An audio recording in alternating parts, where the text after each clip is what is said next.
ప్రకృతిని ప్రేమిద్దాం. అనగనగా ఒక అందమైన అడవి. ఆ అడవి పచ్చదనంతో, ఎన్నో రకాల పక్షులు, జంతువులతో ఎంతో అందంగా పచ్చగా ఉండేది. అడవిలో జంతువులన్నీ చాలా సంతోషంగా ఉండేవి. ఆ అడవిలో జంతువులన్నీ ఎంతో ఆనందంగా జీవించేవి. కానీ ఒకసారి మానవుల కన్ను ఆ అడవి మీద పడింది. ఎలా అయినా అడవిని నాశనం చేసి తన సొంతం చేసుకోవాలని అనుకున్నాడు. అప్పుడు అడవిని మొత్తం నాశనం చేయడం మొదలుపెట్టాడు. అడవిలో జంతువులన్నీ కన్నీటి పర్యంతమయ్యాయి. అయినా మానవుడు హృదయం కరగలేదు. ఒక్కొక్క జంతువు ఎంతో బాధతో ఏడవటం మొదలుపెట్టాయి. అయినా సరే మానవుడు క్రెయిన్లతో, బుల్డోజర్లతో అడవిని మొత్తం నాశనం చేశాడు.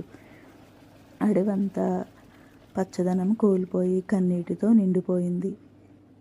ఆ అడవిలో జంతువులన్నీ ఎంతగానో విలపించాయి. ప్రకృతిపై ప్రేమ కోల్పోయిన మనిషి విలపిస్తున్న అడవి. Thank you kids. Please like, share and subscribe Shruti kids story.